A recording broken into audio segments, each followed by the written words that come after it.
Bismillahirrahmanirrahim termasuk ayat atau tidak? Surat An-Nisa itu termasuk Al-Quran atau tidak?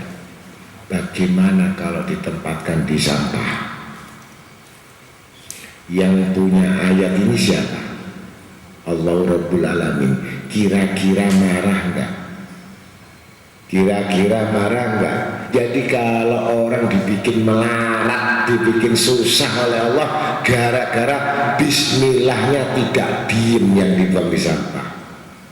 Ya Allah, aku saksi yang mana mereka minta doa restu tetapi sebenarnya dia menghina Engkau ya Allah, maka hancurkan kehidupannya. Kalau dia tidak bercerai, miskinkan dan hinakan di dunia. Kalau dia tidak, hina keturunannya yang akan murtad dan durhaka kepadamu ya Rabb.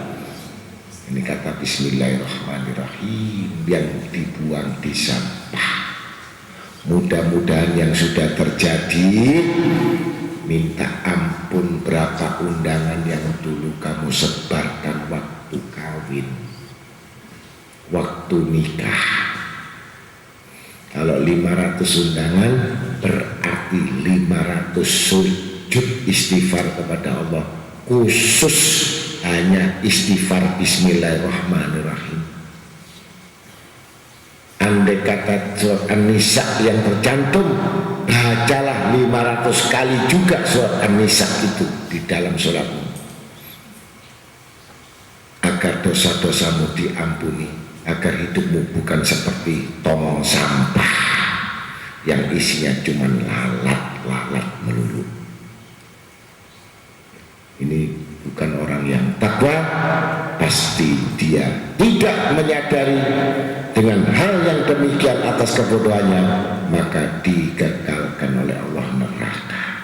Maka akan bertanya, apakah saya hidup saya susah ini karena jodoh saya, atau rumah saya, atau saya ini pernah talak sama istri saya, coba saya ingin bangun nikah lagi sama istri saya. Sebenarnya bukan kesalahan talak atau ditalak, tetapi penghinaannya yang terus bersaksi sampai hari kiamat.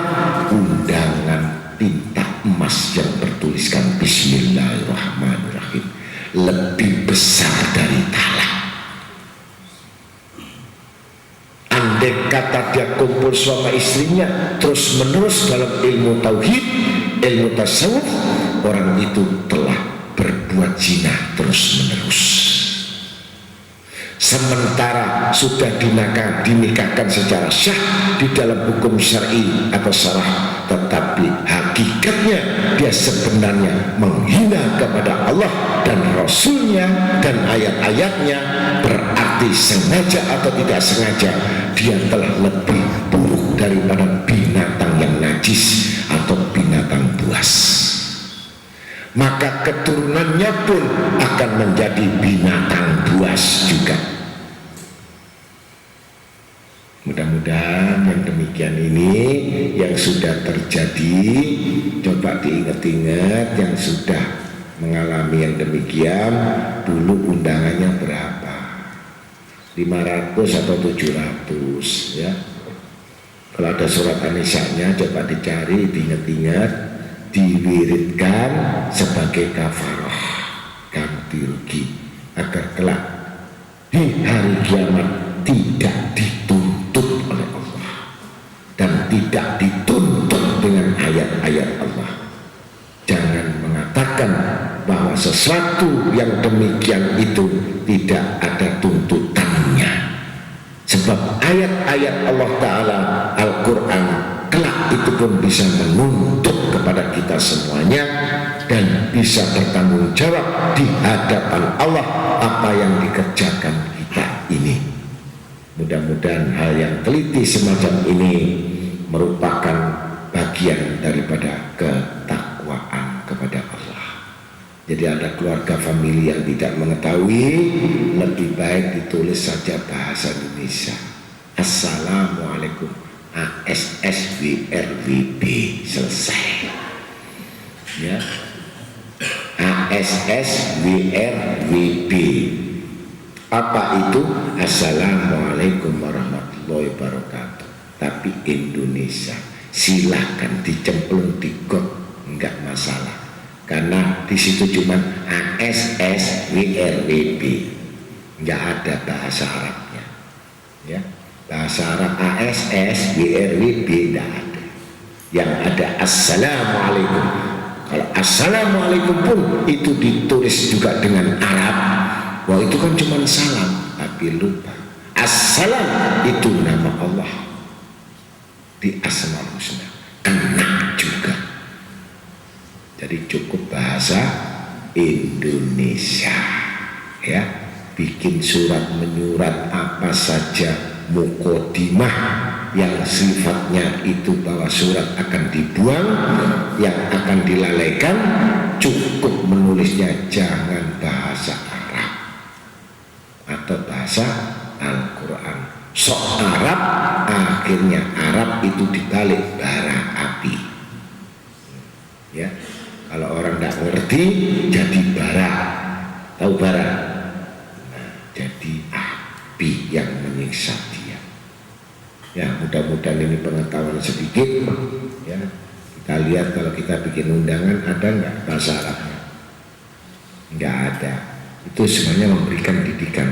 Bukan saya tidak bisa bahasa Arab, bukan saya tidak bisa bahasa dari cara undangan, tetapi saya tahu bahwa ini nanti masuk di tong sampah yang kelak siapa yang memulai, dia yang bertanggung jawab.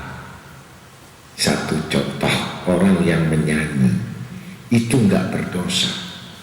Sesuatu yang sifatnya itu menyenangkan, tidak bermaksiat, asal menyanyinya di kamar mandi. Kenapa orang menyanyi itu jadi maksiat? Walaupun itu baca qasidah, baca syair-syair, tetapi kalau mengundang yang datang itu bermaksiat, yang datang minum-minum dan joget, padahal yang dilakukan ini adalah qasidah, ya toibah, ya toibah, goyang pinggulnya sudah maksiat, goyang tangannya sudah maksiat, yang datang minum bir maksiat, kemudian mereka berantem, mereka berkelahi, ini yang menjadikan maksiat. Sesuatu yang menimbulkan perbuatan maksiat kepada orang lain, walaupun dia tidak bermaksiat, maka dia ikut menanggung dosa-dosanya, ya. Makanya hati-hati kalau nonton dangdut. Sampai tidak bermaksiat, tapi sebelah sampai itu minum bir, mabuk dan berantem, sampai juga menanggung risikonya sebagai orang yang ikut berdosa. Yang nyanyi sebenarnya tidak berdosa, untuk mencari upah, salahmu sendiri kamu mabuk, kata si penyanyi. Tapi kata si memabuk, gara-gara kamu nyanyi aku mabuk. Andai kata kamu gak nyanyi, aku gak mabuk, sama-sama kita masuk neraka. Ya, mudah-mudahan ya. Jadi kita harus ngerti hukum, jangan ngelirik dan pejamkan matamu dari perbuatan maksiat. Kan ngintip aja nggak apa-apa Gus, boleh ngintip di TV. Ternyata di TV kamu lihat itu berantem, kamu juga ikut sama-sama maksiat juga, walaupun hanya terbatas oleh kaca dan cermin. Ya. Jadi jangan nonton TV yang konser-konser, pasti kamu juga ikut konsleting juga. Ya, mudah-mudahan ini yang disebut takwa. Kalau gitu kita ekstrim, kita fanatik, bukan urusan fanatik atau ekstrim, tetapi ini adalah ketentuan Al-Quran, al-halalul bayyin, al-haramul bayyin. Jadi jelas, nyata, terang. Haram itu terang, halal terang. Jadi tidak boleh yang tidak terang. Jadi hukum itu tidak remang-remang. Sesuatu yang remang-remang itu pasti tempatnya syaitan. Betul? Jadi kalau kemana-mana jangan yang remang-remang, cari yang terang benderang. Dan jangan kamu masuk di dalam kegelapan gelap gulita. niscaya engkau sama-sama dengan orang-orang yang zalim. Ya, jadi kalau kemana-mana cari yang terang, ya, duit yang terang, jangan duit siluman. Duit ada duit siluman, ada duit yang remang-remang, ada duit yang ngintip-ngintip, ada duit yang ngintip-ngintip itu. Nah, ini semuanya yang tidak terang dan tidak jelas berarti diragukan hasilnya. Paham ya? Betul nggak betul? Betul nggak betul? Nah, kalau kita sudah tahu bahwa segala sesuatu itu takwa dan durhaka itu tidak sama. Orang yang baik dengan yang buruk tidak sama. Orang yang durhaka dengan orang yang taat tidak sama. Ya, orang yang ngaji pun juga itu. Orang yang serius ngaji, datang taat untuk menuntut ilmu tidak sama dengan orang yang datang ngantukan. Jadi orang yang ngantuk itu datang ngaji tidak sama dengan orang yang betul menginginkan ilmu. Betul apa betul? Kalau yang ngantuk tadi, mengapa tidak tidur saja? Jadi kalau yang ngantuk, saya silahkan di belakang itu ada kuburan, kasih stiker innalillah wa inna ilaihi rajiun, silahkan belajar mati.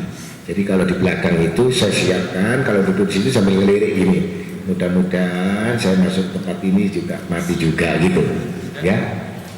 Nah, jadi orang yang selalu mengingat mati itulah adalah orang-orang yang diampunkan dosanya walaupun tidak beristighfar, hanya mengingat mati. Ya Allah, kalau aku mati nanti bawa apa? Pasti aku belum siap dengan perbekalan. Allah telah mengampuni dosa-dosa kita semuanya.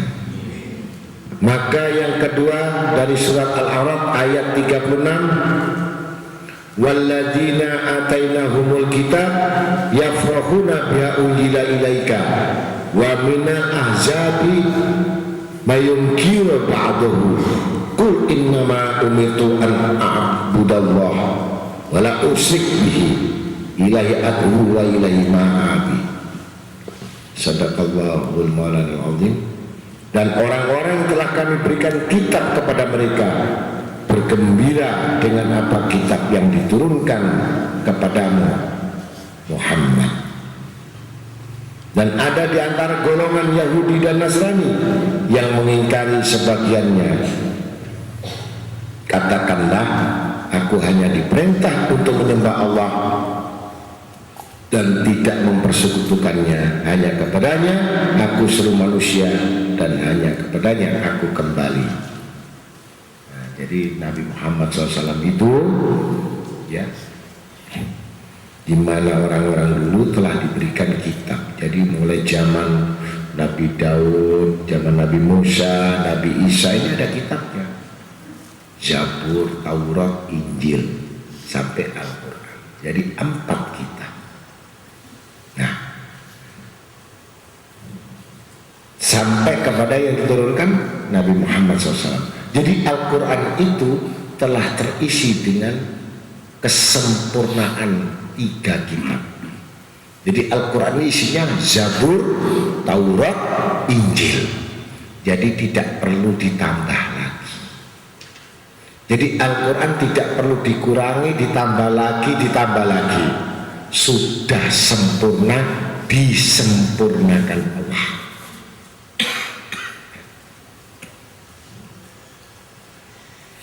Kemudian golongan-golongan Nasrani itu dengan ahli kitabnya mengingkari,